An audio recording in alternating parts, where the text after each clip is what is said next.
Bienvenidos, estimados especialistas, a un nuevo webinar de la formación docente en física. Este día vamos a continuar con inductancia y transformadores. Vamos a ver parte de la relación que esto tiene con los módulos anteriores y especialmente con capacitancia.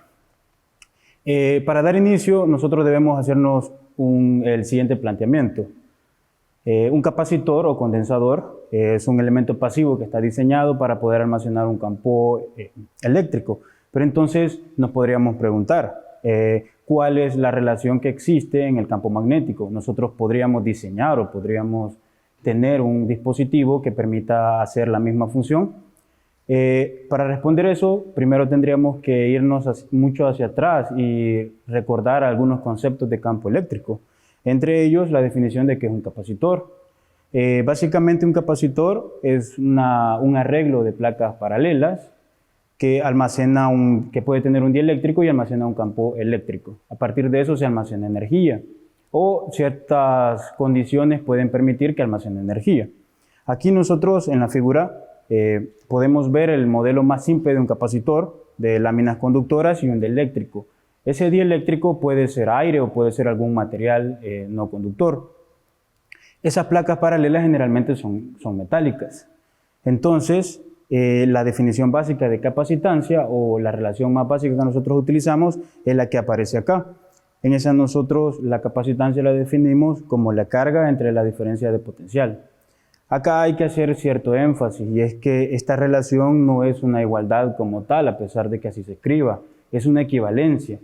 ¿Por qué me refiero a eso? Porque generalmente la capacitancia no está dada porque exista o no carga, es decir, puede no existir carga y aún así tenemos capacitancia. Si recordamos, la capacitancia está dada únicamente por la configuración geométrica que nosotros tengamos de las placas, de cómo nosotros las hayamos distribuido espacialmente. Las unidades de la capacitancia están dadas en faradios. Y estas tienen diferentes aplicaciones, por ejemplo los UPS o algunas baterías básicamente son condensadores. Entonces, de forma análoga a lo que les mencionaba, ¿cómo nos preguntamos la equivalencia respecto al campo magnético y si existe un material que pueda comportarse de igual forma? Y la respuesta es sí, estos materiales generalmente los conocemos como bobinas o inductores. Y nosotros podemos definir a un inductor como un elemento pasivo que se diseña para almacenar energía en forma de campo magnético. Esa es la forma más básica que nosotros tenemos de una bobina. Podríamos tener otras configuraciones y nos podríamos dar cuenta también que al final de cuentas, una bobina o un inductor se comporta de la misma forma que un capacitor. Únicamente la energía que guardan o que almacenan está dado por las condiciones geométricas en las cuales se encuentra, es decir, el arreglo o la distribución. En este caso, en una bobina lo que nosotros tenemos es un alambre, generalmente es metálico, es hierro, es un núcleo metálico. Tenemos un área de sección transversal y vamos a tener un número de vueltas. Ese número de vueltas está dado por un material conductor que va a tener alguna corriente y eso va a generar un campo magnético.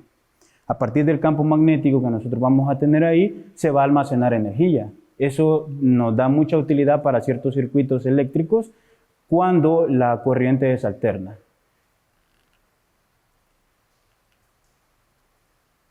Asimismo, para cualquier espira de alambre, nosotros podemos definir la inductancia como el cociente del N o el número de espiras de vuelta que nosotros tenemos, la densidad de flujo magnético entre la corriente I. Eso también nosotros le podemos dar una definición análoga que va a ser menos el valor de la FEM o la fuerza electromotriz. En este caso, debido a la ley de Lenz, es la fuerza contraelectromotriz, dividido entre el cambio de la corriente. Acá esto nos da una relación bastante interesante, y es de que si no hay cambio en la corriente, es decir, que si es una corriente constante, nosotros no tenemos inductancia. Tenemos que tener una corriente que está variando en el tiempo, porque de hecho el valor de la inductancia está dado a partir de los cambios en la corriente eléctrica. Las unidades con las cuales nosotros medimos los valores de inductancia son los henrys, o en alguna literatura lo pueden también encontrar como henrios, o hay algunas definiciones análogas, pero nosotros generalmente nos vamos a basar en las unidades del sistema internacional. Como les mencionaba, únicamente depende de los factores geométricos, es decir, de la distribución que nosotros tengamos. Nosotros podemos armar una bobina prácticamente con un alambre conductor y el núcleo podría ser de aire, ni siquiera necesita ser un núcleo sólido. En algunos circuitos, de hecho, así se utiliza. Y aquí lo podemos ver con una fuente de FEM variable, es decir, tenemos que tener una corriente que está cambiando en el tiempo. Si es una corriente constante, el valor de inductancia tiende a 0. Entonces, eso es lo que a nosotros nos interesa. A partir de eso podemos medir la diferencia potencial y hay una infinidad de aplicaciones que nosotros podemos tener con los inductores. Generalmente se utilizan para almacenar energía y que sustituya, así como los capacitores, poder tener una chispa eléctrica. Y eso lo podemos ver, por ejemplo, en las bobinas las bujías de los carros, perdón. Acá nosotros tenemos un ejemplo sencillo de que vamos a tratar de desarrollar. En este caso nosotros vamos a tener un solenoide toroidal con un área de sección transversal A y va a tener un radio medio R. Este tiene un devanado compacto con N espiras de alambre. Ya vamos a ver la figura alrededor de un núcleo no magnético. Esta es una consideración importante que nosotros tenemos que tener siempre. El núcleo en general tiene que ser no magnético, pero ¿por qué es no magnético? Porque si fuera un núcleo magnético va a haber complicaciones con respecto al campo magnético que se va a generar o al que nosotros queremos generar, y eso va a provocar que al final se puedan superponer unos a los otros, y eso pues nos va a generar un problema realmente. Así que en ese caso nosotros queremos determinar la autoinductancia. Cabe mencionar acá que a la inductancia, cuando nosotros tenemos un inductor, ese valor L se conoce también como autoinductancia. Entonces acá nosotros tenemos la figura. En ese caso tenemos una bobina toroidal y alrededor de ello hemos enrollado alambre conductor. Para proponer una solución, nosotros vamos a tratar de determinar la inductancia y vamos a utilizar esa fórmula. Podemos utilizar la fórmula análoga también y no deberíamos de tener mayores complicaciones. Son fórmulas realmente equivalentes, entonces no debería de haber problema con que utilicemos una o la otra. ¿Cuál sería la complicación que nosotros tengamos? Que a veces una fórmula se vuelve más complicado o requiere más datos de los que nosotros disponemos en el momento. Parte de las consideraciones que nosotros debemos de tomar o debemos de seguir cuando resolvemos problemas es identificar realmente lo que el problema nos está pidiendo, valga la redundancia. Es decir, a partir de los datos de los cuales nosotros disponemos, identificar esas variables que a mí me hacen falta. A partir de eso puedo utilizar un camino o el otro. ¿Cuál sería el caso de utilizar uno u otro? Pues simplemente nos facilita el trabajo, nos ahorra tiempo realmente y esfuerzo. Entonces, aquí consideramos que la magnitud del campo magnético a una distancia R del eje del toroide es simplemente B, va a ser igual a μ sub 0 por N, es decir, el número de vueltas por la corriente entre 2 pi R.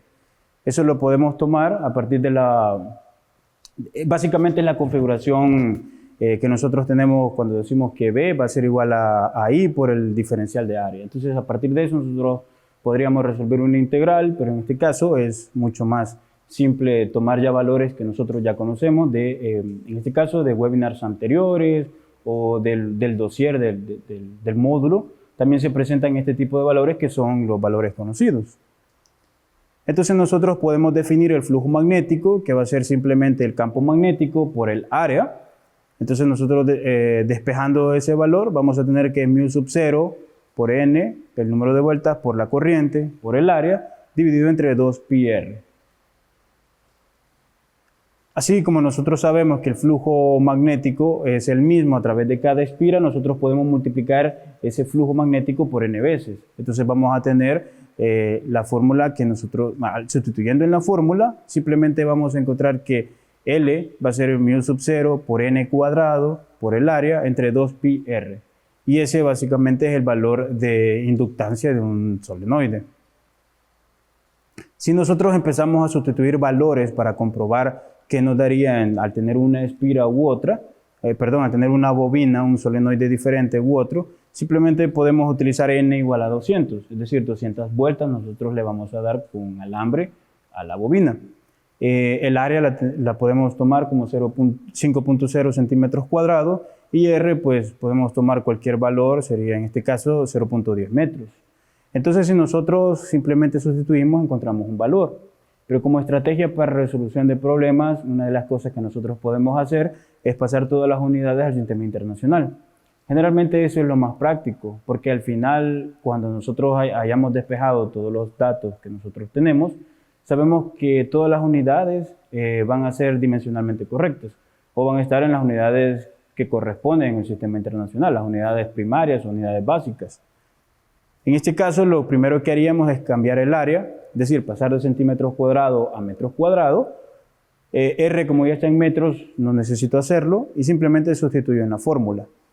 A partir de sustituir todos los valores en la fórmula, yo voy a obtener el valor de 40 por 10 a la menos 6 henries o 40 microhenries.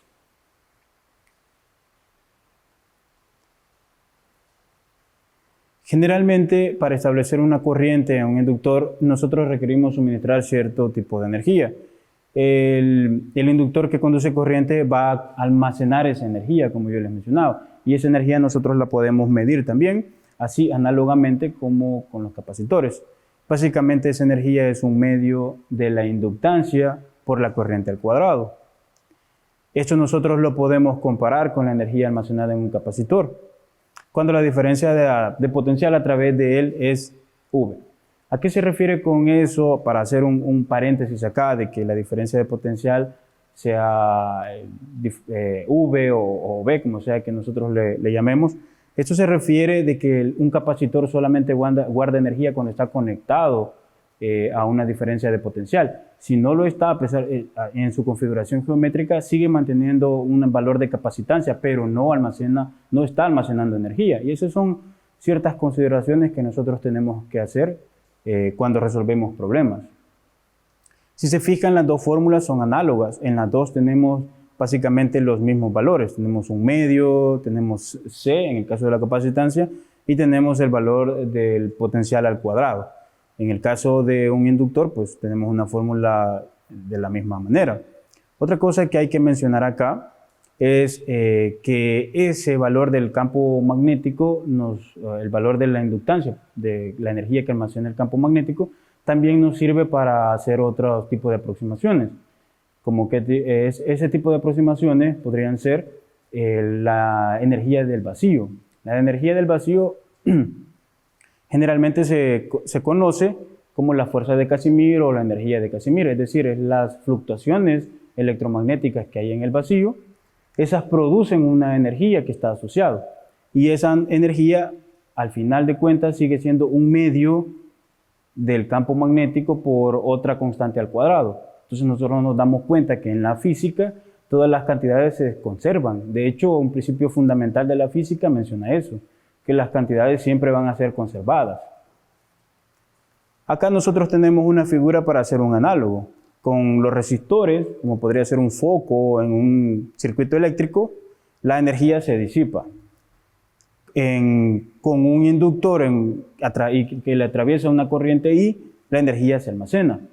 Pero aquí hay que tener ciertas consideraciones cuando nosotros, por ejemplo, desactivamos un circuito eléctrico súbitamente, porque el inductor va a almacenar energía y la va a desprender súbitamente y se puede generar chispas o se puede producir otro fenómeno que complique las condiciones de circuito que nosotros estamos manejando. Además, la energía que almacena hace que aumente su temperatura por efecto Joule. Entonces aquí hay que hacer ciertas consideraciones cuando nosotros trabajamos con circuitos eléctricos que son parte de su naturaleza intrínseca.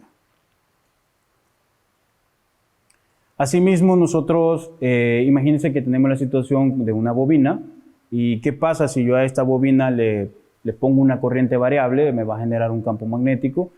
Y si yo acerco otra bobina, ¿qué va a pasar? Y si a esa bobina yo no le he puesto ningún campo eléctrico, se va a producir una inductancia mutua. ¿Qué significa? De que la primera bobina me va a generar un campo eléctrico en la segunda bobina y esta a su vez va a generar una corriente. Eso es un principio básico con el cual funcionan equipos más sofisticados a veces o más complejos, como los transformadores. Entonces, si nosotros definimos la inductancia mutua, la vamos a definir de esa manera como lo vemos ahí. Simplemente tenemos una relación entre los dos valores del flujo magnético que se produce uno o el otro, que es la única condición que nosotros debemos de cumplir. La primera bobina o el primer toroide, si consideramos un toroide, debe de tener un campo, una corriente eléctrica que esté variando, una corriente eléctrica que fluye a través de él, que varíe en el tiempo. Entonces nosotros acá podemos ver, tenemos la bobina 1, en este caso nosotros le hemos puesto una corriente eléctrica que está variando, recorre toda la bobina por la regla de la mano derecha y la ley de Lenz, la ley de Ampere en este caso. Tenemos que va a haber un flujo magnético que va a atravesar esa bobina. Ese flujo magnético va a atravesar la bobina 2 y en este caso al atravesar la bobina 2 se va a generar una FEM que va a hacer que los electrones se desplacen y por lo tanto se genera una corriente eléctrica. Básicamente ese es el principio de funcionamiento de los transformadores, como ya previamente lo había mencionado. Aquí hay que hacer una aclaración o un detalle importante, que es que solamente las corrientes variables en el tiempo pueden producir FEM. En este caso, por la ley de Lenz, son fuerza contraelectromotriz, es decir, son fuerzas que se oponen realmente. Y eso lo podemos ver, por ejemplo, en los trenes de levitación magnética. De hecho, esa es la manera como frenan. Y hay brazos hidráulicos o mecánicos que también los frenan de esa manera. ¿Por qué? Porque no hay desgaste de piezas mecánicas. Simplemente se utiliza un equipo que genera un campo magnético que se opone y a partir de eso el equipo se frena. Entonces, en este caso, si nosotros tuviéramos una corriente constante, no vamos a poder generar una autoinducción, ni siquiera, y no va a haber una inducción mutua tampoco. Acá podemos revisar otro ejemplo. En este caso, nosotros consideremos una bobina de Tesla como un solenoide largo con longitud L y área de sección transversal A. Ese tiene un devanado muy compacto con N1 espiras de alambre. Tenemos una segunda bobina con N sub 2 espiras que está muy cercano. Nosotros los hemos acercado muy próximos y queremos calcular la inductancia mutua. Ahí nosotros lo tenemos. Si se fijan, la bobina negra es la bobina principal en la que está circulando una corriente eléctrica. Esa es la de N1 espiras. Tenemos la bobina azul, está sobre él, es decir, no están uno puesto después del otro, sino que está uno sobre el otro, que es la parte azul, la bobina azul. Y a partir de eso nosotros lo queremos calcular. Entonces, lo primero que tenemos que considerar es la corriente I. Ese está apuntando a lo largo del solenoide, porque sería cosa diferente si nosotros hubiésemos puesto el solenoide azul o la bobina azul dentro del solenoide que está conduciendo corriente. Podría darnos resultados ligeramente distintos, pero manteniendo siempre la misma naturaleza. Entonces nosotros tenemos que la magnitud del campo magnético 1 va a ser simplemente μ sub 0, N1 y 1 entre la longitud de la bobina. El flujo a través de la sección transversal va a ser igual a V1 por el área, eso lo vimos en los slides previos. Y la inductancia mutua en este caso simplemente es esto. Como se acuerdan, nosotros tenemos que hacer una igualdad entre N1 y N2. En este caso la inductancia va a ser N2 por el flujo magnético en la bobina 2 entre la corriente 1. Pero nosotros podemos decir de que el flujo magnético de ambas bobinas va a ser el mismo, porque comparten el mismo eje y por la ley de Lenz tenemos que, y la regla de la mano derecha, nos va a dar de que están orientados el campo magnético en la misma dirección y el flujo magnético que atraviesa las dos bobinas va a ser, son las mismas líneas de flujo, entonces podemos igualarlo de esta manera. Al final nosotros vamos a encontrar la relación que es μ sub 0 por el área, por N1, N2, entre L, que es la longitud de la bobina.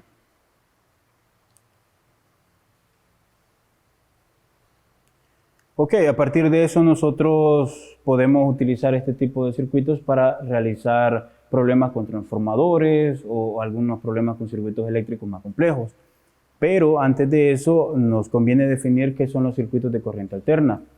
En la parte del campo eléctrico generalmente definimos circuitos de corriente constante, corriente que no está cambiando en el tiempo. Pero generalmente cuando trabajamos con campo magnético o con fuerzas electromagnéticas, nosotros tenemos que definir los circuitos de corriente alterna. En este caso, una corriente alterna, como la que se produce en un generador o alguna fuente de corriente variable, no tiene la dirección en el sentido que lo tiene la corriente directa, es decir, no se comportan de la misma manera. De hecho, si nosotros lo pudiéramos graficar, veríamos una línea recta en la corriente constante o en la corriente directa, como se le suele conocer también. En cambio, en la corriente alterna nosotros veríamos una forma sinusoidal o cosenoidal. Y las magnitudes, como acá se mencionaba, están variando sinusoidalmente en el tiempo. Acá nosotros lo podemos expresar de esta forma. Para el voltaje y la corriente, en corriente alterna, para que la redundancia, el valor del voltaje va a ser el voltaje original o el voltaje máximo por el coseno de omega t, donde omega es la frecuencia. Lo mismo sucede con la corriente. La corriente va a ser el valor de I o el valor de la amplitud o el valor máximo que nosotros podríamos tener por el coseno de omega t. Se pueden utilizar otras definiciones, por ejemplo, el seno y no el coseno, pero básicamente entre el seno y coseno solo hay un desplazamiento, tienen la misma naturaleza. Acá un punto importante a recalcar es la frecuencia. En este caso, los valores de frecuencia para corrientes muy grandes nos producen efectos bastante particulares, como el efecto piel, por ejemplo, que es de que los electrones se van a situar todos muy próximos a la superficie del conductor y me producen fenómenos magnéticos bastante complicados de ver y de manejar sobre todo. Y básicamente es por los armónicos. Es decir, cuando nosotros tenemos valores de frecuencia grandes se generan armónicos a partir de una onda fundamental y estos armónicos me están generando que se produzca este efecto. Hay otros efectos que son similares como el efecto Foucault, por ejemplo, o las corrientes parásitas, pero estos también se pueden utilizar para ciertas aplicaciones. No son del todo malos encontrarlo, pero en algunos casos sí son un problema. Por ejemplo, en circuitos donde nosotros necesitamos gran precisión en equipos médicos, por ejemplo, necesitamos de que el equipo no produzca este tipo de corrientes parásitas o corrientes de Eddy, como también en alguna literatura se lo conoce. Entonces, ¿qué es lo que se hace para poderlo evitar? Bueno, una de las cosas que se podría hacer es de que los equipos tengan una carcasa metálica. El hierro, a pesar de ser un buen portador, funciona como una especie de campo o de escudo que protege la estructura interna de los equipos. Así nosotros acá podemos ver en el diagrama, nosotros tenemos el circuito de corriente continua y tenemos un circuito muy simple, los circuitos que ya hemos trabajado en clases anteriores, por ejemplo.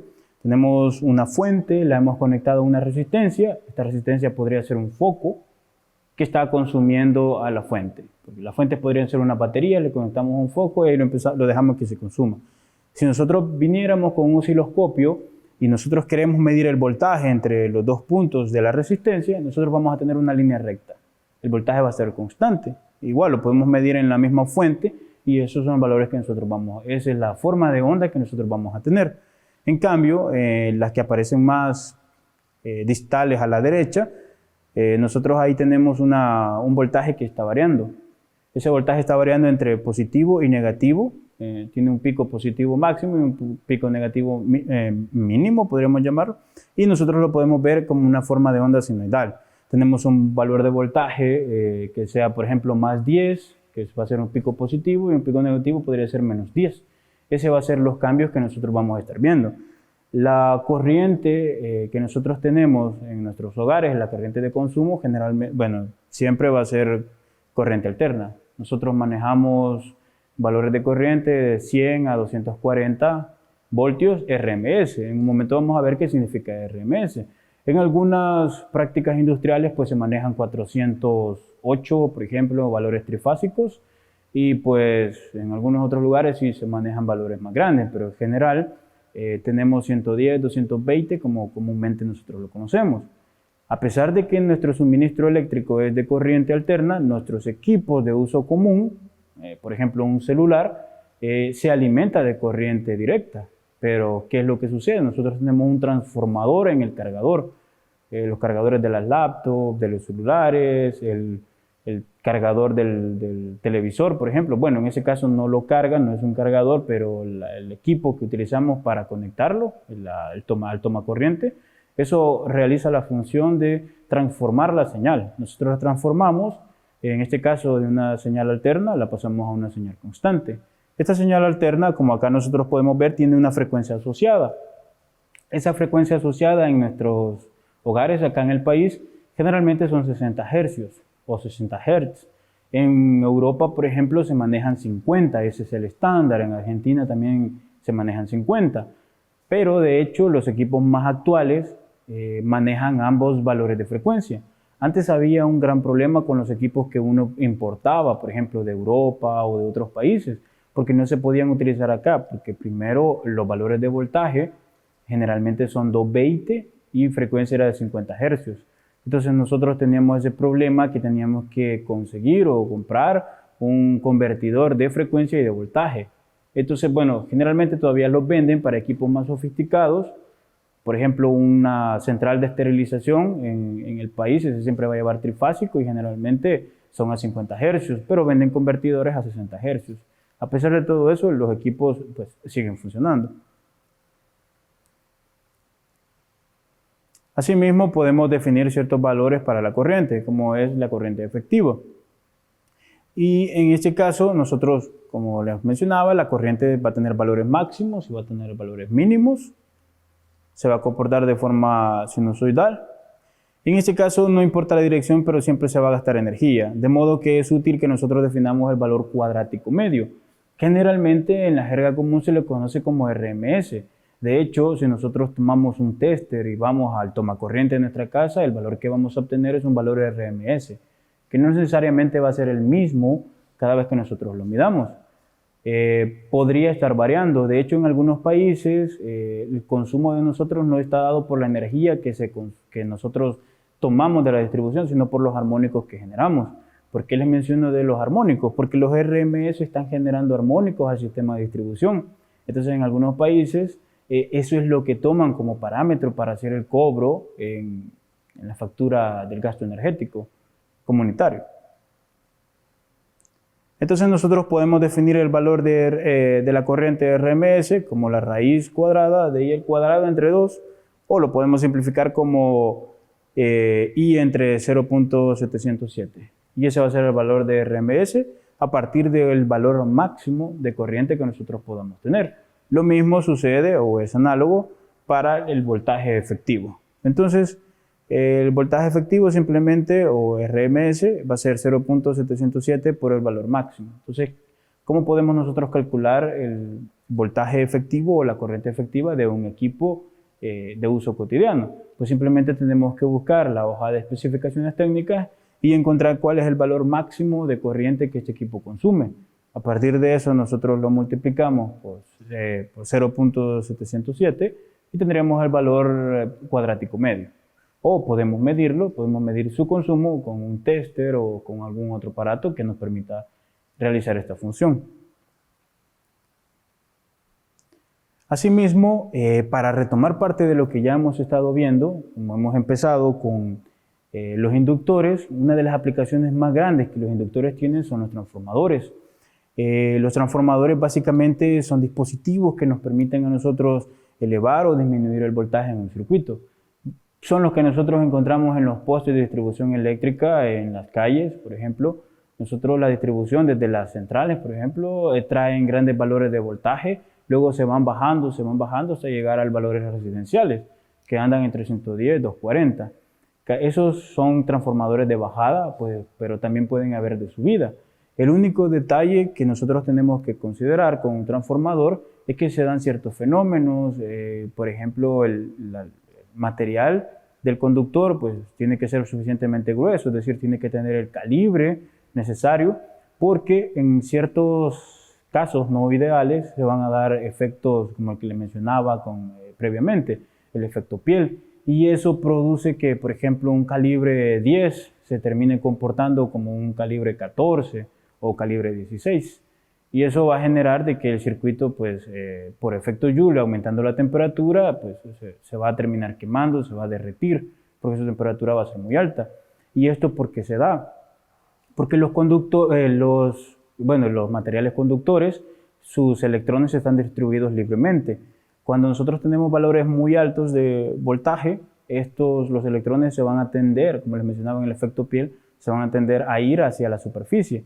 En la superficie, al estar todos acumulados, van a tender a chocar más.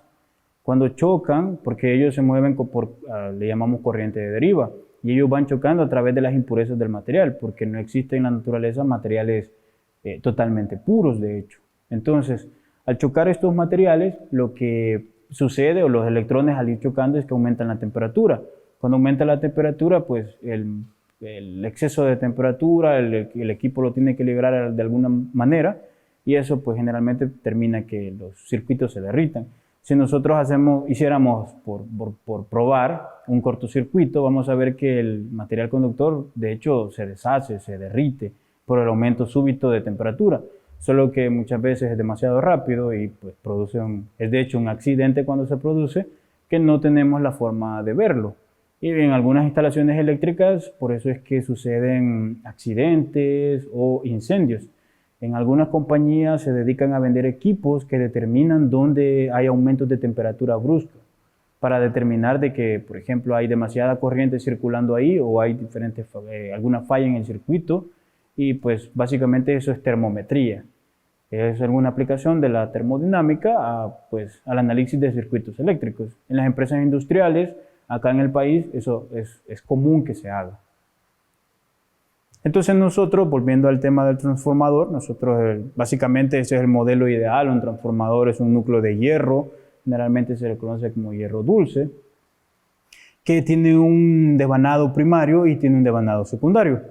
En el devanado primario nosotros le vamos a aplicar una corriente, le vamos a aplicar un voltaje, y ese pues me va a inducir a través del material del núcleo sólido de hierro un flujo magnético. Ese flujo magnético va a llegar al segundo devanado, al devanado secundario, y en el devanado secundario va a producir que se genere un flujo magnético en contra del sentido del primer flujo que se está generando, y eso me va a producir una corriente eléctrica inducida. Entonces, eso es lo que nosotros tenemos, pero acá hay una relación. Si se fijan en la primera imagen, tenemos el devanado, las espiras están mucho más cerca, y en el segundo están más separadas, son menos espiras. Entonces, a partir de esa relación del número de espiras y del voltaje, nosotros vamos a tener un voltaje más o menos en el siguiente lado, en la parte secundaria. Es decir, nosotros podemos tener 20.000 voltios y bajarlo a 240, por ejemplo, o podemos tener 240 voltios y subirlo a 20.000.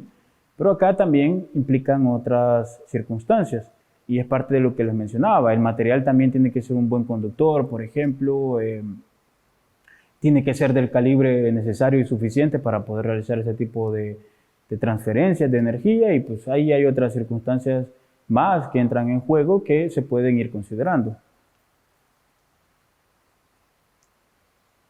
Por la ley de Faraday, nosotros sabemos que el voltaje primario pues, se expresa de esa manera, donde tenemos el flujo magnético que va a pasar por cada vuelta. Nosotros lo multiplicamos por el número de vueltas, porque son n espiras que nosotros tenemos, y si nosotros vamos a suponer que todas las líneas van a permanecer dentro del núcleo de hierro, nosotros pues hacemos una relación análoga para el voltaje secundario, y al final nosotros simplemente tenemos esta relación, que el voltaje secundario va a ser el cociente entre el número de espiras, un número de vueltas en el lado secundario, dividido por el número de espiras primario multiplicado por el voltaje primario. Entonces, ¿qué significa? De que el número de vueltas a nosotros nos da la relación que vamos a tener de voltaje. Si nosotros cambiamos el número de vueltas y este valor que multiplica el voltaje primario es menor que 1, vamos a tener una bajada de potencial. Pero si ese valor es mayor que 1, pues tenemos un aumento del potencial o voltaje. De hecho, En algunas de las clases preliminares que yo tuve con mi grupo de discusión, el grupo 02, me mencionaban de que el término voltaje, de hecho, está malo, está mal utilizado, y es cierto. Básicamente es la jerga común de utilizarlo de esa manera. Pero se toma en cuenta la consideración de que puede ser no correcto hacerlo de esa manera. Ahora tenemos un ejemplo. Imagínense que tenemos un generador que me va a producir corriente de 10 amperios a 600 voltios. Tenemos una bobina primaria en un transformador que tiene 20 vueltas. La pregunta es cuántas vueltas yo necesito en la bobina secundaria para subir el voltaje a 2400 voltios. En este caso queremos un transformador de subida y no uno de bajada. Para desarrollar esta solución, acá tenemos que preguntarnos ciertas cosas. Lo primero es qué datos tenemos, qué datos nos da el problema y qué es realmente lo que nosotros queremos encontrar. En este caso hay que hacer, como yo les mencionaba a las personas que han trabajado conmigo en los módulos anteriores o los que son parte de mi grupo, muchas veces hay problemas que son tienen cierto truco, nos dan datos que nosotros no utilizamos y eso cuando nosotros vamos a resolver un problema de matemáticas o de física o cualquier otra materia, nos producen cierta confusión porque tenemos más datos del que realmente necesitamos y entonces no sabemos qué hacer con ello. Lo primero es entender realmente qué nos está pidiendo el problema y qué nosotros podemos hacer. Una recomendación es anotar todos los datos que tenemos, transformarlos a unidades internacionales y a partir de eso ver qué fórmula podemos utilizar. Tampoco se trata solo de utilizar fórmulas, porque la física de hecho no es eso. No es venir y empezar a sustituir fórmulas solo porque sí y obtener valores, sino entender el significado de ello, es decir, qué aplicación práctica física eso tiene. Y eso pues lo podemos encontrar básicamente en la industria, hay un montón de ejemplos, pero también en otras áreas como la medicina. Cuando nosotros hacemos un ecocardiograma, por ejemplo, es física aplicada, entonces parte de eso nos lleva a esas áreas. Entonces para nosotros hacer una solución acá o proponer, primero anotamos los datos que tenemos el valor de corriente, son 10 amperios, tenemos el voltaje primario, en este caso son 600 voltios, tenemos el número de vueltas primarias, van a ser 20 vueltas, y el voltaje secundario, a pesar de que es lo que nos piden encontrar, es un dato que ya nos dan. Nos dicen, es una condición a priori que nosotros tenemos que tener en cuenta. Entonces, simplemente utilizamos la ecuación del transformador y nos dice de que el voltaje primario entre el voltaje secundario es igual al número de vueltas primarias entre el número de vueltas secundarias. Nosotros despejamos eso y simplemente vamos a tener que el número de vueltas que nosotros necesitamos para subir el voltaje es 80. Si se fijan, en este caso nosotros no hemos utilizado el valor de la corriente I. Es un dato que está de más, que nos puede servir para resolver otro tipo de problemas, pero en este caso es innecesario. Entonces, son parte de las consideraciones que nosotros tenemos que ir haciendo para que ustedes puedan considerar esos detalles, de que no todos los datos que se nos dan en los problemas son útiles. De hecho, a veces nos generan más confusiones que ayuda que nos pueden dar. Como les mencionaba, este es un transformador de subida. Si nosotros queremos un transformador de bajada, pues tendríamos que invertir las bobinas o podemos hacer otro tipo de arreglo, cambiando el número de espiras o haciendo alguna otra consideración para que nosotros podamos tener un transformador de bajada. Parte de la función de los transformadores no solamente es subir o bajar el voltaje. Nosotros también los podemos ver en ciertas aplicaciones donde lo que nosotros queremos es cambiar el voltaje que tenemos, puede ser de corriente alterna, y nosotros lo queremos a corriente continua. En este caso, nosotros lo primero que hacemos es bajar ese voltaje al valor que nosotros queremos y luego lo rectificamos. Entonces, ese proceso donde nosotros estamos convirtiendo la corriente alterna a corriente constante o corriente continua se llama rectificación. Y el aparato que utilizamos generalmente le llamamos un rectificador. El elemento más importante o lo que es más común utilizar en este caso son los puentes rectificadores de diodos o el elemento de un diodo común. El diodo básicamente lo podemos definir como un elemento que me deja pasar la corriente en un sentido pero no en otro. Un análogo sería las que le llaman válvulas check, que solo me deja pasar el flujo de agua en un sentido y no me deja en un sentido contrario. Entonces eso es lo que hace en este caso un diodo, un puente rectificador de diodo. Entonces, ¿dónde podríamos nosotros ver un ejemplo de eso? Pues el más común es el de teléfono celular. Las baterías de los celulares se cargan a valores de voltaje muy pequeños. Generalmente son 12 voltios, 5 voltios. Bueno, hay de diferentes valores de voltaje, pero se pueden cargar a 5 voltios. Pero el valor de voltaje, que nosotros tenemos en el suministro casero, en nuestras casas, pues son valores de alrededor de 110, 120 RMS. Entonces, ¿cuáles son los pasos a seguir para poderlo hacer? Lo primero es que nosotros tenemos que tener un transformador, tomar la corriente de 120, bajarla, nosotros la bajamos a 5 voltios y después la rectificamos, porque aún cuando la hemos bajado, esa sigue siendo senoidal. Nosotros tenemos una forma básicamente de esto. Nosotros tenemos una onda senoidal, entonces lo que tenemos que hacer en ese caso es utilizar diodos y nosotros lo empezamos a rectificar. Luego tenemos que tener ciertos filtros para poder hacer un proceso más completo, porque al final la señal no queda del todo rectificada, no queda del todo constante. Siempre van a haber fluctuaciones, pero si nosotros queremos ir mejorando nuestro circuito, no solo utilizamos diodos, utilizamos resistencias, o podemos utilizar tal vez otro dispositivo mucho más complejo que nos permita realizar esta función. Bueno, eso ha sido todo. Nos los esperamos en la próxima sesión de webinarios.